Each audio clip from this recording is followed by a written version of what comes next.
Okay, Assalamualaikum dan selamat pagi untuk pelajar-pelajar kelas asas tanaman. Okay, tajuk pelajaran kita hari ini ialah penjagaan tanaman, iaitu menggembur. Minggu lepas kita dah belajar tentang penjagaan tanaman dari segi menyiram dan merumput. Jadinya hari ini kita akan belajar tentang menggembur. Okey, bersama Cikgu Nazihah. Okey, kita mulakan ya. Okey, apa itu menggembur? Okey. Menggembur ni ialah satu aktiviti yang mana melonggarkan medium yang keras supaya akar dapat menyerap air dan nutrien dengan lebih mudah. Okey, melonggarkan medium. Medium tu apa? Tanah. Medium tanaman kan? Tanah. Supaya medium tu tak keras. Dan supaya air dapat dan nutrien dia dapat dengan lebih mudah. Kita naklah bagi tanah tu padat kan? Sebab tu kita lakukan aktiviti menggembur. Okey, yang kedua adalah menggembur ni adalah untuk memudahkan aktiviti merumput. Kita nak merumput, kita kena pastikan tanah tu tergembur supaya rumput tu pun kita senang caput. Sebab tu kita kena menggembur. Okey, nampak tak gambar tu? Tu dia guna serampang tangan. Okey. Ini pula satu lagi ialah untuk membaiki pengudaraan air dan menambahkan pengudaraan tanah. Nampak tak tanah tu macam dah tergembur kan? Macam dah terpecah kan? Dah tak bergumpal. Jadinya tanaman tu mudah untuk dapat air, dapat udara, dan dapat tumbuh dengan subur dan sihat. Okey. Nak tahu tak apa peralatan yang digunakan? Okey, peralatan yang digunakan ialah menggembur menggunakan serampang tangan atau sudip tangan. Okey, serampang tangan tu yang atas ni. Ni menggembur menggunakan serampang tangan atau sudip tangan. Bolehlah pilih salah satu, tapi selalunya kita akan guna serampang tangan.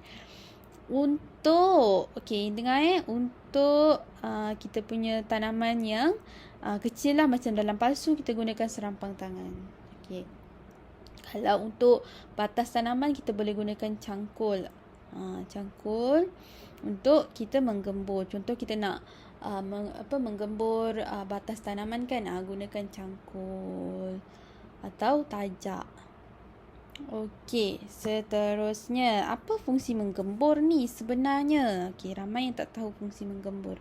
Okey, fungsi menggembur ni ialah dia membolehkan air meresap melalui tanah untuk sampai ke akar. Macam cikgu cerita tadilah, bila tanah tu tak bergumpal dah, jadinya air pun boleh sampai terus ke akar. Okey, yang kedua ialah memusnahkan rumpai ni rumput-rumput jahat. Kita nak musnahkan dia supaya tanaman kita hidup subur dan tidak terjejas. Okey, seterusnya ialah memudahkan pertumbuhan akar menembusi tanah untuk mendapatkan nutrien dan air. Samalah macam tadi tu. Dia untuk bagi air tu meresap terus ke akar. Okey. Lepas tu kita akan pastikan fungsi menggembur ni adalah untuk memperbaiki pengudaraan tanah. Kita nak bagi tanah tu ada udara. Badan pokok kita pun boleh dapat nutrien. Okey, yang seterusnya, yang terakhir ialah fungsi dia ialah membunuh organisma yang berbahaya kepada sayur-sayuran. Contohnya perosak-perosak tanaman kan. Dengan menggembur ni kita boleh bunuh tempat pembiakan mereka. So jadinya tanaman kita pun tak ada terganggu dan boleh hidup dengan subur. Okey, apa proses menggembur? Okey, ini adalah proses menggembur. Okey, menggembur dimulakan semasa selepas pembersihan tapak, menentukan tekstur tanah dan mengetahui nilai keasidan tanah. Okey, selepas kita selepas kita bersihkan tapak, baru kita boleh buat menggembur. Kita tahu dah keadaan tanah, keaksidan tanah macam mana kan, tekstur tanah macam mana. Sebab tu kita gemburkan dengan cara macam ni. Okey, kemudiannya gembur tanah dengan menggunakan peralatan yang sesuai. Apa peralatan yang sesuai tadi cikgu terangkan? Serampang tangan dengan sudip tangan, atau kita boleh gunakan cangkul. Kalau tanaman yang kecil, boleh gunakan serampang tangan. Okey, yang terakhir. Okey, proses dia ialah memastikan tanah hancur kepada ketulan yang lebih kecil. Sebab dia tergumpalkan tanah, jadi kita akan pastikan tanah tu hancur. Jadi yang lebih kecil macam pasir-pasir je lah kan. Dia akan ada udara-udara. So tanah tu tak tergumpal lagi dah. Okey, ini contoh menggembur tanah di atas batas tanaman. Nampak tak dia gunakan cangkul untuk menggembur tanah. Ini contoh dia. Okey, itu sahaja untuk hari ini.